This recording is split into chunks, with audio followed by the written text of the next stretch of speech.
আসসালামু আলাইকুম।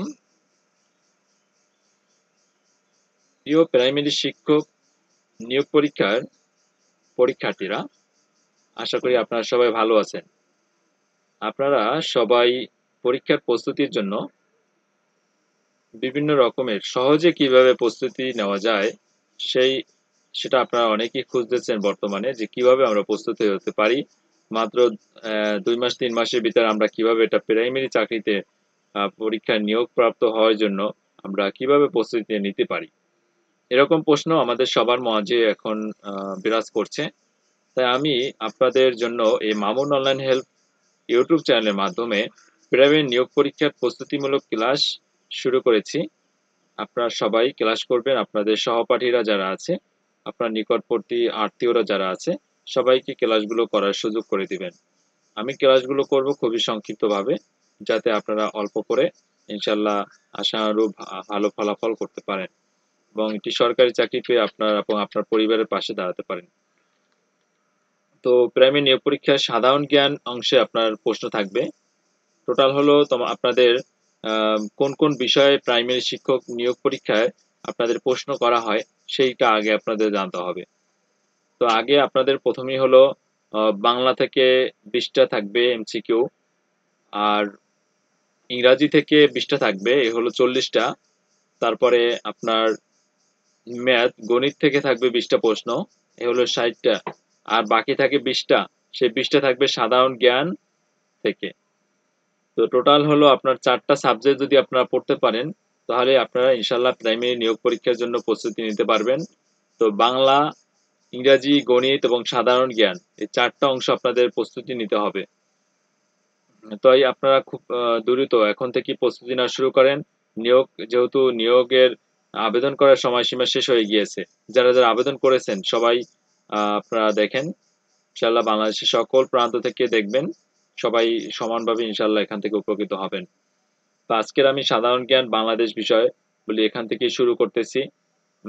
আজকের আজকের ক্লাসটি আপনাদের বাংলা, ইংরেজি, গণিত এবং সাধারণ জ্ঞান 4টা পাঠের উপরই আমি আমার এই Mamun online help YouTube channel এবং ফেসবুক পেজে আমি আপনাদের ক্লাসগুলো দিয়ে যাব। আপনারা অবশ্যই সেখান থেকে দেখে উপকৃত হবেন আশা করি।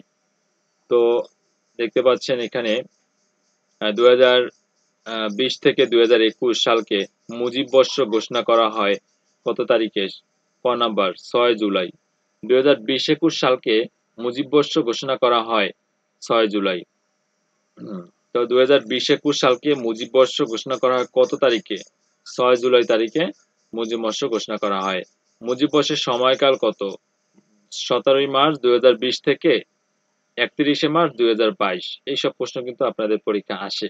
তাই গুরুত্বপূর্ণ অংশগুলোই কিন্তু আমি আপনাদের সাজেশনে আপনাদের ক্লাসে রাখবো। মুজিব বর্ষের সময়কাল হলো 17 মার্চ 2020 থেকে 31 মার্চ 2022। মনে রাখবেন, প্রত্যেকটা এমসিকিউ মনে রাখবেন যে 2020 থেকে 2021 সালকে মুজিব বর্ষ ঘোষণা করা হয় হলো 6 জুলাই। আর মুজিব বর্ষ সময়কাল হলো আপনার 17 মার্চ 2020 থেকে 31 মার্চ 2022। বাংলাদেশের স্বাধীনতার সুবর্ণ জয়ন্তীর সময়কাল কোনটি? 26 মার্চ 2021 থেকে 26 মার্চ 2022। বাংলাদেশের স্বাধীনতার সুবর্ণ জয়ন্তীর সময়কাল 2021 26 মার্চের থেকে শুরু হয়েছে এবং 26 মার্চে 2022 শেষ হয়েছে। স্বাধীনতার সুবর্ণ জয়ন্তীর লোগোর নকশা করেন কে? স্বাধীনতার সুবর্ণ জয়ন্তীর লোগোর নকশা করেন, এখানে 2টা সঠিক অ্যান্সার হবে। একটা হলো রামেন্দ্র মজুমদার, আর একটা হলো প্রদীপ চক্রবর্তী। ক এবং খ উভয় সঠিক অ্যান্সার হবে। তো এখানে ক এবং খ দুইটি হবে, মানে ঘ নাম্বারটা সঠিক অ্যান্সার দিলে হয়। ঠিক আছে, এইটা। স্বাধীনতার সুবর্ণ জয়ন্তীর লোগো নকশা করেন রামেন্দ্র মজুমদার এবং প্রদীপ চক্রবর্তী। মুজিব শতবর্ষের লোগো ডিজাইনার কে? মুজিব শতবর্ষের লোগো ডিজাইনার হলো সর্বচাষী হাজরা। সর্বচাষী হাজরা। মনে রাখবেন, এগুলো কিন্তু পরীক্ষা আসে। বঙ্গবন্ধু বিষয় নিয়ে কমপক্ষে আপনাদের 2টা এমসিকিউ পাবেন ইনশাল্লাহ। তাই এগুলো গুরুত্ব সহকারে দেখবেন। মুজিব শতবর্ষের লোগো ডিজাইনার কে? মুজিব শতবর্ষের লোগো ডিজাইনার হলো সর্বচাষী হাজরা। মুজিব বর্ষের থিম সঙ্গীত তুমি বাংলা ধ্রুবতারা এর গীতিকার কে? কবি কামাল চৌধুরী। মুজিব বর্ষের থিম সঙ্গীত তুমি বাংলার ধ্রুবতারা এর গীতিকার হলো কবি কামাল চৌধুরী। মুজিব বর্ষ এর থিম সং এর রচয়িতা কে? কামাল চৌধুরী। মুজিব বর্ষ এর থিম সং এর রচয়িতাও কামাল চৌধুরী এবং এর গীতিকারও কামাল চৌধুরী, মনে রাখবেন। মুজিব ইয়ার has been decided to be celebrated jointly with UNESCO। ঠিক আছে, এখানে মুজিব বর্ষ মুজিব ইয়ার এটা সেলিব্রেটেড জয়েন্টলি উইথ ইউনেস্কো এটা উম, উদযাপন করেছে। তো এখানে ৮ নাম্বারটাও কিন্তু ভেরি ভেরি ইম্পর্টেন্ট, এগুলো আসতে পারে। ইউনেস্কো এর কততম নির্বাহী সভা বাংলাদেশের সঙ্গে একত্রে মুজিব বর্ষ উদযাপনের সিদ্ধান্ত গৃহীত হয়? 40তম। 40তম। Who has been conferred with the Gandhi peace prize 2020, sorry 2020। তো এখানে বঙ্গবন্ধু শেখ মুজিবুর রহমান, সঠিক অ্যান্সার হবে বঙ্গবন্ধু শেখ মুজিবুর রহমান। খ, ইউনেস্কো বাংলাদেশ বঙ্গবন্ধু শেখ মুজিবুর রহমান আন্তর্জাতিক পুরস্কার যে বিষয়ে ঘোষিত হয়? সৃষ্টিশীল অর্থনীতির জন্য। ইউনেস্কো বাংলাদেশ বঙ্গবন্ধু শেখ মুজিবুর রহমান আন্তর্জাতিক পুরস্কার যে বিষয়ে ঘোষিত হয়? সৃষ্টিশীল অর্থনীতি। মুজিব বর্ষের ক্ষণগণনা শুরু হয় কোন তারিখ থেকে? 2020 সালের 10ই জানুয়ারি। মুজিব বর্ষের ক্ষণগণনা 2020 সালের 10ই জানুয়ারি থেকে শুরু হয়। মুজিব বর্ষের ক্ষণগণনা শুরু হয় কত তারিখ থেকে? 2020 সালের 10ই জানুয়ারি। কোন নদীকে বঙ্গবন্ধু মৎস্য হেরিটেজ ঘোষণা করা হয়েছে? হালদা নদীকে বঙ্গবন্ধু মৎস্য হেরিটেজ ঘোষণা করা হয়েছে। কোন নদীকে বঙ্গবন্ধু মৎস্য হেরিটেজ ঘোষণা করা হয়েছে? হালদা নদী। মুজিব বর্ষ উপলক্ষে স্থাপিত বঙ্গবন্ধু নৌকা জাদুঘরে কোন জেলা অবস্থিত? বঙ্গবন্ধু উপলক্ষে স্থাপিত বঙ্গবন্ধু নৌকা জাদুঘর বরগুনা জেলা অবস্থিত। কোথায় অবস্থিত? বরগুনা জেলা অবস্থিত। মুজিব বর্ষ উপলক্ষে আপনারা যারা বরগুনা থেকে পরীক্ষা দিবেন তাদের জন্য এই প্রশ্ন কিন্তু ইম্পর্টেন্ট, পরীক্ষা আসতে পারে। মুজিব বর্ষ উপলক্ষে স্থাপিত বঙ্গবন্ধু নৌকা জাদুঘর বরগুনা জেলা অবস্থিত। মুজিব বর্ষ উদযাপন উপলক্ষে 10 দিনব্যাপী মুজিব চিরন্তন অনুষ্ঠান 2021 কবে পালিত হয়? মুজিব বর্ষ উদযাপন উপলক্ষে 10 দিনব্যাপী মুজিব চিরন্তন অনুষ্ঠান 2021 17 থেকে 26শে মার্চ পর্যন্ত অনুষ্ঠিত হয়। মনে রাখতে হবে 17 মার্চ থেকে 26শে মার্চ পর্যন্ত অনুষ্ঠিত হয়। What was the title of the largest crop field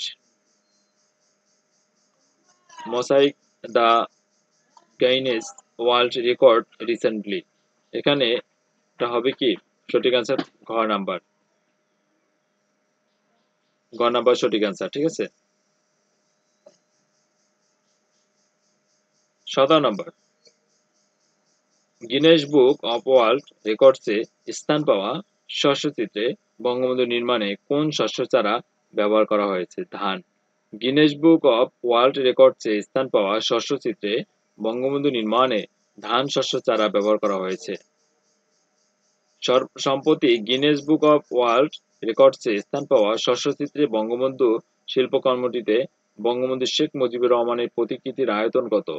12,92,000 বর্গফুট। 12,92,000 বর্গফুট। জাতির পিতা বঙ্গবন্ধু শেখ মুজিবুর রহমান রচিত অসমাপ্ত আত্মজীবনী গ্রন্থের ব্রেন সংকলন প্রকাশ করা হয়েছে কোন মন্ত্রণালয় হতে? সমাজ কল্যাণ মন্ত্রণালয়। জাতির পিতা বঙ্গবন্ধু শেখ মুজিবুর রহমানের আত্মজীবনীর গ্রন্থ অসমাপ্ত আত্মজীবনী চট্টগ্রাম বিশ্ববিদ্যালয়ের ইংরাজী বিভাগের পাঠ্যসূচিতে অন্তর্ভুক্ত রয়েছে। বঙ্গবন্ধু আত্মজীবনীমূলক গ্রন্থ অসমাপ্ত আত্মজীবনী সর্বশেষ কোন ভাষায় অনূদিত হয়েছে? গ্রিক ভাষায়। বঙ্গবন্ধু শেখ মুজিবুর রহমানের অসমাপ্ত আত্মজীবনী জাপানি ভাষায় অনুবাদকের বা অনুবাদকের নাম হলো কাজুহিরো ওয়াতানাবে। কাজুহিরো ওয়াতানাবে। জাতিসংঘের সব দাপ্তরিক ভাষার বঙ্গবন্ধু ঐতিহাসিক 7ই মার্চের ভাষণ বিষয়ক গ্রন্থের মোড়ক উন্মোচন করা হয় 5 মার্চ 2021 তারিখে। 5 March 2021। Secret document of intelligent branch on father of the nation Bangabandhu Sheikh Mujibur Rahman গ্রন্থের 2য় খণ্ড সম্পাদিত প্রকাশিত হয়েছে। Where is Bangabandhu Sheikh Mujibur square being constructed? Constructed এখানে তেতুলিয়া। কি হবে? তেতুলিয়া। এখানে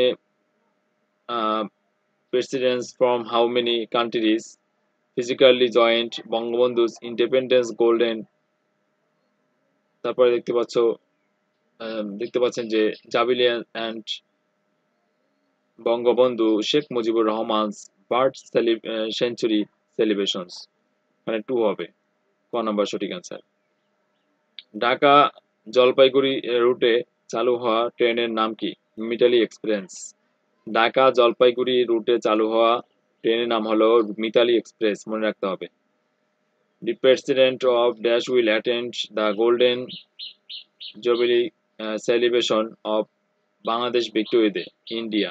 কি হবে India country participated as observed in Victory Day Parade 2021 USA Joy Bangla slogan বাধ্যতামূলক সকল জাতীয় দিবস উদযাপন ও সরকারি অনুষ্ঠানের বক্তব্য শেষে শিক্ষা প্রতিষ্ঠানের প্রাত্যহিক সমাবেশে সমাপ্তির পর সভা সেমিনারে বক্তব্য শেষে তিনটে সঠিক অ্যান্সার হবে উপরে সবগুলো জয় বাংলা জাতীয় স্লোগান হিসেবে ঘোষিত হয় কখন 2022 সালের 2 মার্চ জয় বাংলা জাতীয় স্লোগান হিসেবে ঘোষিত হয় 2022 সালের 2 মার্চ মনে রাখতে হবে ভেরি ভেরি ইম্পর্টেন্ট এটা জয় বাংলা জাতীয় স্লোগান হিসেবে ঘোষিত 2022 সালের 2 মার্চ এখন তো মনে রাখবা তোমরা যারা ঢাকা বিশ্ববিদ্যালয় এবং নার্সিং কোচিং দিতে চাও তারাও কিন্তু এগুলো পড়তে পারবা কারণ তাদের জন্য এগুলো ইম্পর্টেন্ট এগুলো থেকে তাদের জন্য কিন্তু আসবে জয় বাংলা জাতীয় স্লোগান হিসেবে ঘোষিত হয় 2002 সালের 2 মার্চ তারিখে জয় বাংলা বাংলাদেশের জাতীয় স্লোগান হিসেবে ঘোষণা করেছে হাইকোর্ট বিভাগ কে করেছে হাইকোর্ট বিভাগ বঙ্গবন্ধুকে নিয়ে বিশেষ ফিল্ম তৈরি করেছেন স্যাম বেনেগাল বঙ্গবন্ধুকে নিয়ে বিশেষ ফিল্ম তৈরি করেছেন স্যাম বেনেগাল 75তম কান চলচ্চিত্র উৎসবে নিচের কোন চলচ্চিত্রটির ট্রেলার উদ্ভাবন করা হয় মুজিব একটি জাতির রূপকার সম্প্রতি গোল্ডেন বাংলাদেশ জুবিলি কনসার্ট কোথায় অনুষ্ঠিত হয় নিউ ইয়র্ক সম্প্রতি golden Bangladesh jubilee concert new York অনুষ্ঠিত হয় তোমরা এই প্রথম ক্লাসে আজকের 35টি গুরুত্বপূর্ণ এমসিকিউ তোমরা দেখে নিলা তো এগুলো থেকে কিন্তু ইনশাআল্লাহ প্রাইমারি পরীক্ষা কিন্তু কমন আসে এখান থেকে এরকম প্রশ্নই কিন্তু পরিমাণ পরীক্ষায় ইম্পর্টেন্ট যেমন এখানে 2020 থেকে 2021 সালকে মুজিব বর্ষ ঘোষণা করা হয় 6 জুলাই মুজিব বর্ষের সময়কাল কোনটি আসতে পারে 17 মার্চ 2020 থেকে 31 মার্চ 2022 তারপর এটা আসতে পারে বাংলাদেশের স্বাধীনতার সুবর্ণ জয়ন্তী সময়কাল কোনটি 26 মার্চ 2021 থেকে 26 মার্চ 2022